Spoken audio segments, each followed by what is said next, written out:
Hello everyone, welcome back to the channel. In this video, I'm going to present a complete solution to the burning oil smell that plagues so many of our beloved XK8s. This is a problem that touches nearly every owner in one way or another. You either have it right now and it bothers you, you have it but don't realize it, or it's coming for you down the road. Either way, what I'm about to cover will be relevant to your ownership experience in the future. In the last episode, I tracked down the root cause of this smell. But addressing the root cause alone isn't enough. There are two additional aspects that need to be considered to fix this properly. Here, I want to thank everyone who reached out and provided commentary to the last video. Thank you for your added context. Thank you for reaffirming my findings, and thank you for enabling me to piece together all nuances of this problem. Starting in the engine bay, as these cars age, leaks develop. This is common with any older vehicle, and the first thing to leak will most likely be your valve cover gaskets. When the valve cover gaskets begin to fail, they typically start leaking at the corners, specifically the two lower corners on each bank. The implications, however, differ depending on which corner is leaking. The front corner leaks allow oil to penetrate and soak into the wiring harnesses running alongside those corners on both banks of the engine.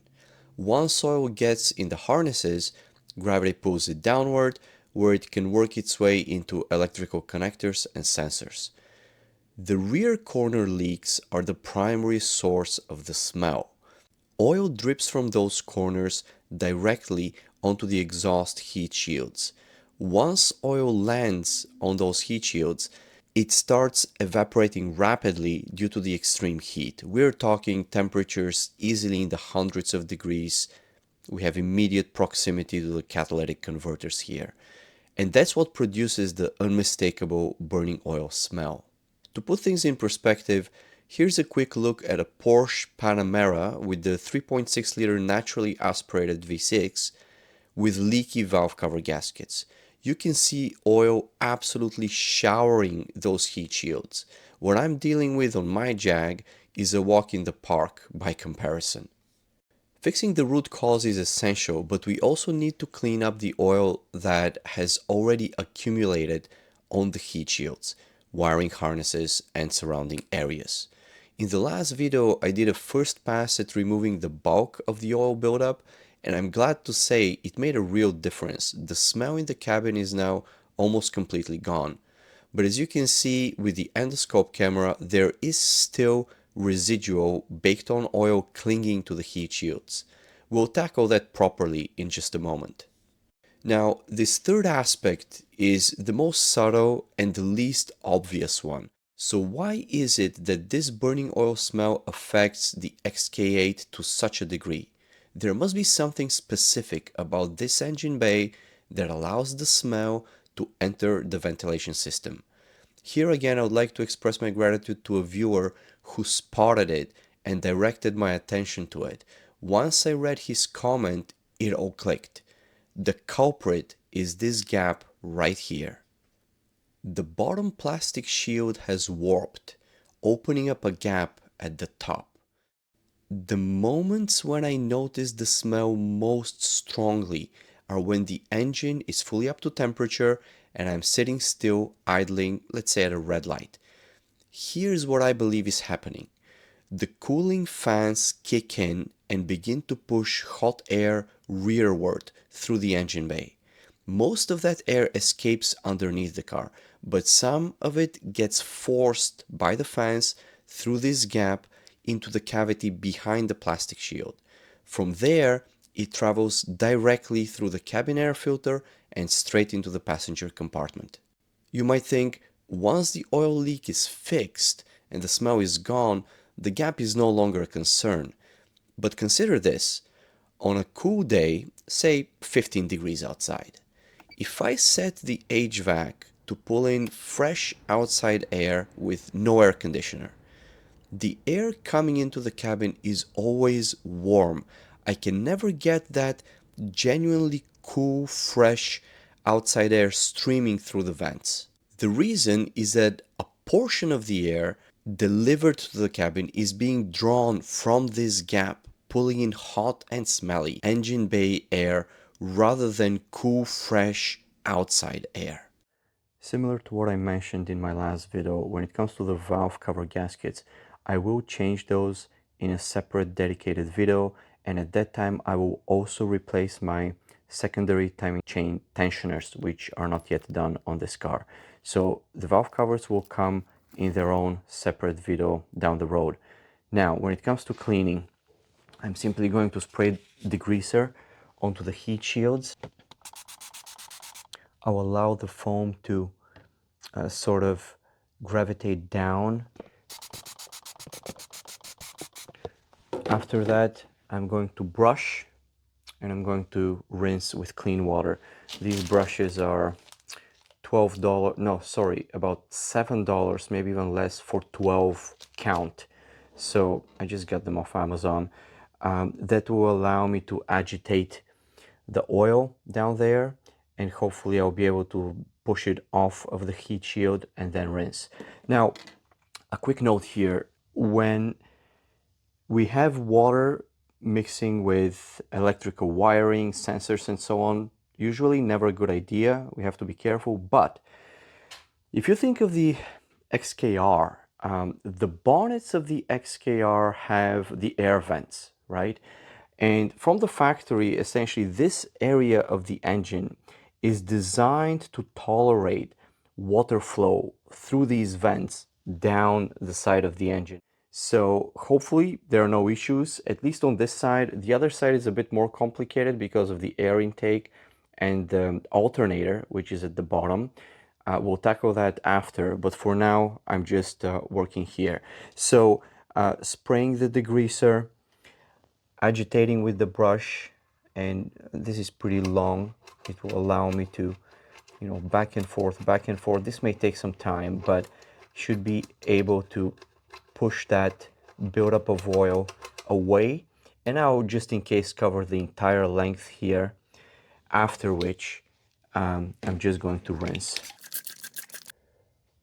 Once the heat shields are all scrubbed and nice and clean, and your wiring harness here, this area and all of its surroundings, including further down, are nice and clean, you can move over to the other side. Now, on the other side, if you are looking to only clean the heat shields, you can just go ahead. There's enough space to access everything with that wire brush, and you'd be able to clean the heat shield as you are. However, if you want to clean the front, where the wiring harness is passing, there you would want to cover the alternator, which is right below in that area. And in order to reach the alternator, you need to remove the intake. So I will link you to a video where I cover that process in detail. It's very quick, it's very easy to take the entire intake out, including the box, the air box,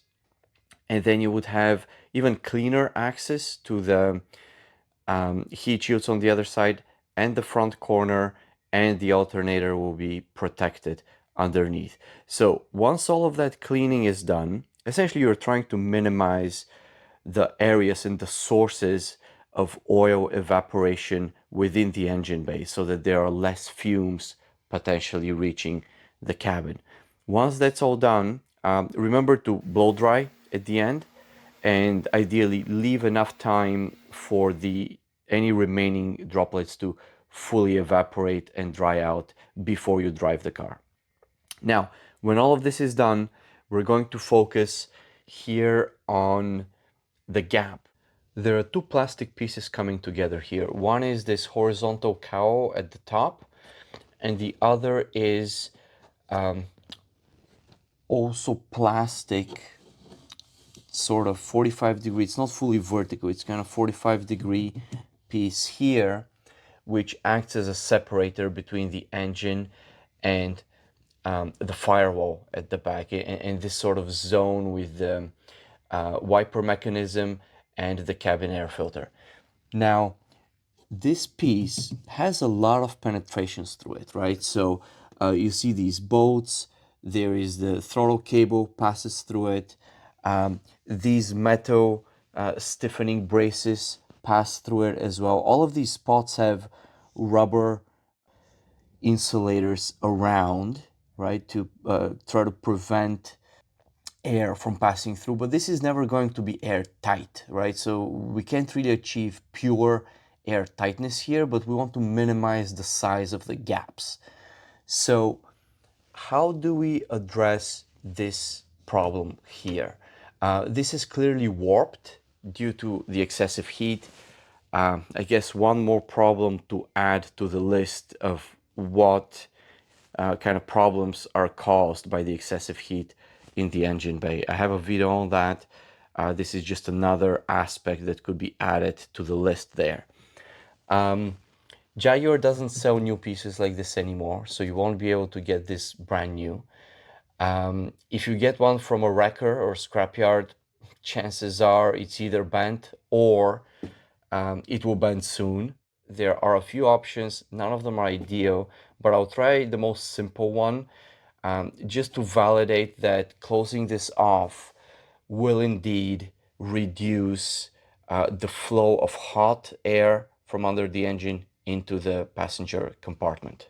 One option here is to drill a couple of holes on top, a couple of holes on the bottom, and then use a zip tie to run through the 4 holes and essentially pull the 2 pieces together, right? Like get them closer and close that gap. But my concern here is, well, first of all, we're drilling into factory sort of original pieces. Ideally, I don't want to do that. But also these pieces are now probably much more fragile. And the tension that the zip tie would create may end up cracking or breaking the pieces even further. So not an ideal solution. I probably wouldn't do that. Another option is to run, if you can imagine that, a solid, probably metal piece that is attached here on one end, sort of holds on to this metal piece, and that metal piece runs across and is positioned in such a way that it basically provides pressure upwards like that. And that would sort of constantly force this bottom piece up and the gap would remain closed. That's probably the best fix here, but it's a very hypothetical. It will require a lot of fabrication. I haven't really thought this through fully. It's just as theory that may work. And it would be pretty solid and would not be affected by further heat in the future. Of course, you can stuff something in here. It should be non-flammable. So maybe a piece of clothing would not work. You want some kind of material that is not flammable. But you could stuff something here to close the gap. What I would like to try is just use a tape. This is the Tessa tape. And I'll run it horizontal, several layers, and try to cover this. The problem is that on top, there is very little space to tape this onto. I don't really want to tape it onto the rubber because this rubber is being pressed by the bonnet when the bonnet comes down. Now, at the bottom, there's plenty of smooth surface for the tape to attach. And you can definitely have a good grip. A single line for me is not sufficient. So I will now double this up with another, and then I will press it to tape it on this side. All right, I now have 2 lines of tape on top of each other. You can just barely see the border here. They're ready, and I will carefully press in and tape to try to cover this gap. Let's see how this turns out. If this works, it will be a neat solution because it will not attract attention. Like it won't stand out as something sort of horrifically aftermarket or concocted together. It would be pretty low key, but then I hope that it's efficient. We'll see if that's the case. This turned out really well. You can see the tape wrapping around here. I used a very narrow screwdriver to press this in and make sure that it has a nice grip everywhere in the channel. The gap in the middle is clearly completely closed off. Now the question is, up here, because I don't have a lot of surface to hold on to, would this sort of stand the test of time? It's possible that once the engine heats up, this tape just lets go. I'm not sure how this will work long term, but for now, at least to kind of proof of concept in terms of whether it would stop hot air from entering the cabin, I think it's a good start. If you folks have solved this in a different way or have other ideas that could be applied here, please let me know, because I can't find much information on this online, but it seems like it is a problem, and based on the pictures that you saw earlier, clearly it is an issue for a lot of owners out there. All right, so this completes the whole process. Valve covers will be taken care of separately. The cleaning we did together and sealing off that gap was just completed now. So it's about going out to drive for a bit now and take a look at any difference. Hopefully there would be a noticeable difference after these repairs. Thank you folks, have a great rest of the day. I'll see you in the next video. Take care.